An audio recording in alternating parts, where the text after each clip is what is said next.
ওয়াকিয়া, সূরা মুজাম্মিল তেলাওয়াত করো। ইশার নামাজের পর সূরা মুলুক, হামিম, আস-সাজদা তেলাওয়াত করো।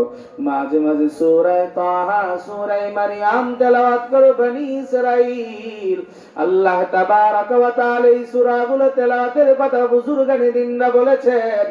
এই সূরাগুলো তেলাওয়াত করে যদি সন্তানের জন্য দোয়া করতে পারো, আশা করা যায় ওই সন্তান দুনিয়ায় আসিয়া নেককার সন্তান হয়ে যাবে। আর দুনিয়ায় যদি নেককার সন্তান হয়, ওই মা বাবা দুনিয়ার জিন্দেগিতে সন্তানকেও দিনদার যদি বানায় যায়, হাসরের ময়দানে ওই সন্তানের ওসিলায় আল্লাহ তাবারাক ওয়া তাআলা মা বাবাকে মাফ করিয়া জান্নাত দিয়ে দিবে। বলেন সুবহানাল্লাহ। ইব্রাহিম খলিলুল্লাহ যেমন কমপ্লিটলি সারেন্ডার, ডাক দিয়া বলে মালিক সুসংবাদ দিয়া সন্তান আমারে দিয়েছো। আল্লাহ ডাক দিয়া বলে খলিল, যাও হাজেরা আর তোমার সন্তানকে মক্কার জমিনে রাখিয়া আসো। ইব্রাহিম খলিলুল্লাহর কোনো কথা নাই। ও আল্লাহ, এত বছর পরে সন্তান দিলা, আবার কেন মরুভূমিতে রাখিয়া আসবো? সন্তান আর বিবিকে রাখিয়া যখন উট নিয়ে রওনা হয়, বিবি পিছন দিক থেকে জামা টানিয়া ধরে বলে, ও আল্লাহর খলিল, এই জায়গায় রাখিয়া কোথায় রওনা করলেন? ইব্রাহিম খলিলুল্লাহ কোনো কথা বলে না। সন্তানের মা পিছন থেকে দৌড়ায় আর বলে, ও আল্লাহর খলিল, এখানে কি আপনার ইচ্ছায় রেখে যাইতেছেন নাকি রবের আদেশে রেখে যান? ইব্রাহিম খলিলুল্লাহ বলে, ও বিবি আমার, আমার আদেশে নয় রবের আদেশে তোমাদেরকে রাখিয়া গেলাম। হাজেরা ডাক দিয়া বলে, ও পয়গম্বর, যদি রব আদেশ দিয়ে থাকে আপনি কোনো চিন্তা করবেন না, আপনি চলিয়া যান।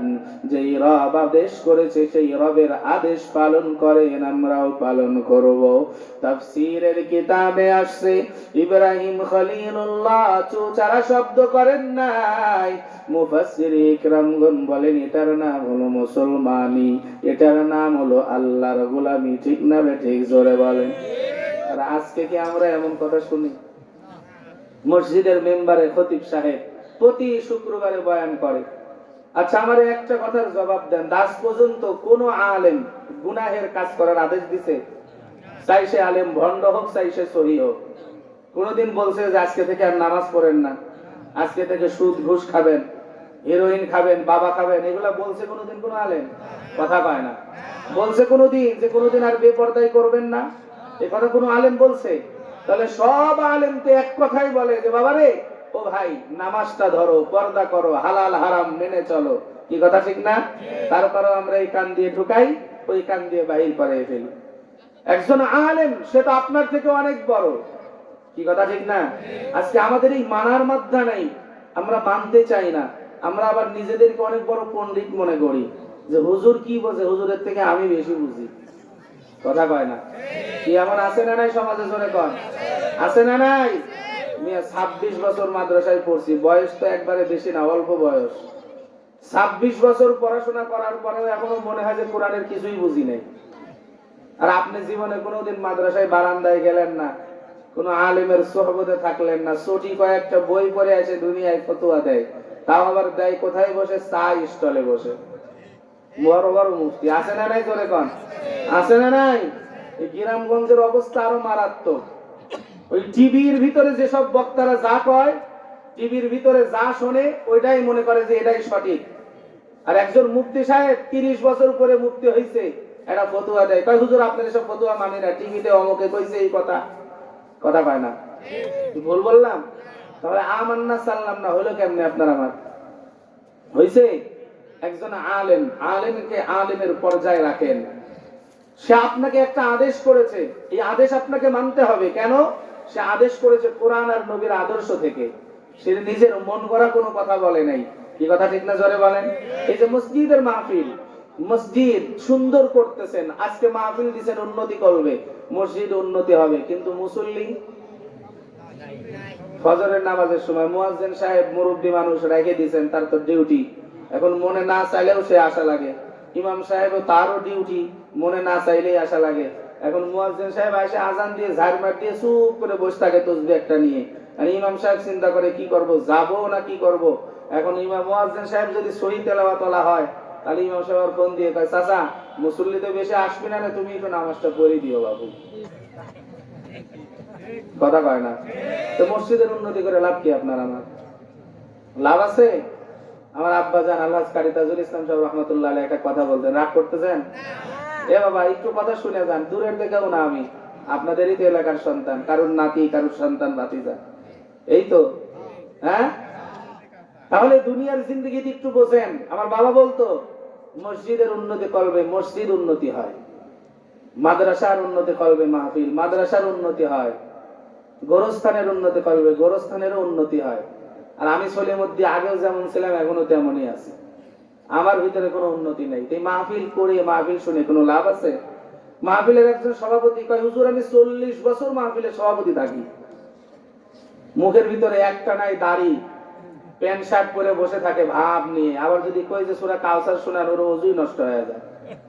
গর্ব করে কয় আমি মাহফিলের সভাপতি 40 বছর।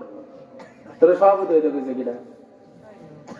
কোরআন শরীফ পড়তে পারো না, নামাজ পড়ো না, তুমি সভাপতি? ও যে টাকা মাল দেখছে কি আমাদের অবস্থা, তাই না? জোরে কন। এটা দিয়ে আমাদের ঈমান কি উন্নতি হবে? এটা দিয়ে আমাদের ঈমান উন্নতি হবে না বাবারে। আলেম একজন আপনাকে যে আদেশ করেছে, আদেশটা যদি কোরআন সুন্নাহ হয়, আপনার শরীরে এক ফোঁটা রক্ত থাকতে আদেশ আপনাকে মানতে হবে। যদি আদেশ না মানেন, তাহলে আপনি মুসলমান প্রকৃতপক্ষে হতে পারবেন না। একটা ঘটনা শোনাই আপনাদের, ঠাকুরমার ঝুলের গল্প না, হাদিসের গল্প শোনাবো। বুখারী শরীফের বর্ণনা আসছে। দেখেন নবীজি সাল্লাল্লাহু আলাইহি ওয়াসাল্লাম সাহাবা ইকরাম সহ গোটা উম্মতের কান্ডারি, কি কথা ঠিক না? নবীজি হাসরের ময়দানে নিজের সন্তানের জন্য কাঁদবে না উম্মতের জন্য কাঁদবে? জোরে বলেন।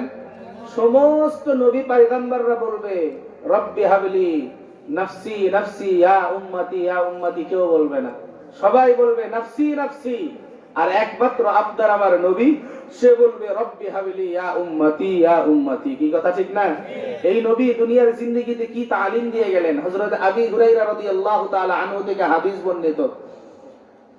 হযরত আবী হুরায়রা রাদিয়াল্লাহু তাআলা আনহু বলেন, আমি এমন একজন সাহাবী, নবীর দরবারে খেয়ে না খেয়ে পড়ে থাকতাম। কেন? নবীর উপরে কখন কোন আয়াত আসে, নবী কখন কোন আদেশ করে, আমি যদি বাইরে যাই তাহলে এই আদেশ আমি শুনতে পাবো না, এই আয়াত আমার ছুটে যাবে ইলমে দ্বীন অন্বেষণ করার জন্য। 7 দিন 8 দিন হয়ে গেছে কোনো কিছু খাওয়ার পায় নাই। জোহরের নামাজের পরে রাসূল সংক্ষিপ্ত কিছু কথা বলে মজলিস ছেড়ে দিয়েছেন। হযরত আবী হুরায়রা আগে মসজিদে নববী থেকে বের হলেন, বের হয়ে বাইরে দাঁড়ায় আছেন। হযরত আবু বকর সিদ্দিক রাদিয়াল্লাহু তাআলা আনহু বের হলেন। আবী হুরায়রা বলেন, আমি তিনাকে লম্বা করে সালাম দিলাম। হযরত আবী হুরায়রা বলেন, হযরত সিদ্দিক একবার সালামের জবাব দিয়ে আস্তে করে হেঁটে চলে গেলেন। আমি বুঝলাম আবু বকরের বাড়িতেও খাবার নাই। আল্লাহু আকবার, জোরে বলেন। এরপর হযরত ওমর বাহির হয়েছেন, হযরত ওমরকেও লম্বা সালাম দিলাম। হযরত ওমরও সালামের জবাব দিয়ে আস্তে করে হেঁটে চলে গেলেন, বুঝলাম তার ঘরেও খাবার নাই। হযরত উসমান বাহির হলেন, তাকেও লম্বা করে সালাম দিলাম, তিনিও সালামের জবাব দিয়ে বের হয়ে গেলেন, বুঝলাম তার ঘরেও খাবার নাই। কারণ আমি তো লম্বা করে সালাম দিছি, আমি আমার খোদা বুঝাইতেছি। বিশ্বনবী রাহমাতুল লিল আলামিন বিষয়টা অনুধাবন করেছেন। নেতা তো তাকেই বলে যে দরদ বোঝে কর্মীদের, কি কথা ঠিক না? আর আপনার আমার নেতা, দুনিয়ায় যাদেরকে নেতা মানে পিস পিস ঘুরি, দরদ বোঝে? দরদি যদি বুঝতো তাহলে তার ওই ব্যাগ নিয়ে গুছাই হেলিকপ্টার নিয়ে পালাইতো না। কথা কয় না? কি কথা ঠিক না? এখনো যাদেরকে নেতা মানতেছি তারাও যে পালাবে না তার কোনো গ্যারান্টি আছে? হ্যাঁ, নেতা মানা লাগবে কোরআন সুন্নাহ অনুযায়ী, যারা চলে তাদেরকে। কি কথা ঠিক না? সে আপনার আমার দরদ বুঝবে, যেমন দরদ বুঝছে নবীজি সাল্লাল্লাহু আলাইহি ওয়াসাল্লাম। কি কথা ঠিক না? জোরে বলেন। আজকে আলেমকে সমাজের নেতা মানতে পারি না, শুধু মসজিদের ভিতরেই সীমাবদ্ধ করে রাখছি। ইমাম মানে তো সমাজের নেতা, খালি ইমাম বানায় রাখছি। মসজিদের ইমাম সে সমাজের নেতা। আর কারোর মিলাদ পড়া লাগলে ইমাম দরকার, কেউ মরে গেলে দরকার, বিয়ে করানো লাগবে তখন দরকার। আর বাদ বাকি সময় ছুরে নিয়ে ঘুরি কোন সময় ইমামকে মারা যায়। কথা কয় না? এই জাতির উন্নতি আসবে কেমনে? এই জাতির উন্নতি হবে যেই জাতি ইমামকে শুধু দরকারের সময় লাগে এই কথা মনে করে বসে থাকে। কি কথা ঠিক না? ইমাম একজন আলেম সাইয়্যিদুল মুরসালিন রাহমাতুল লিল আলামিন, যিনি বলে গিয়েছেন ইন্নাল উলামা ওয়ারাসাতুল আমবিয়া, আমি নবী চিরদিন থাকবো না, বিদায় নিয়ে চলে যাব, আমার পরে আমার স্থলাভিষিক্ত হবে উলামায়ে কিরাম। ঠিক না বেঠিক? জোরে বলেন। তাহলে এই উলামায়ে কিরামকে আমরা নেতা মানতে পারি না। উলামায়ে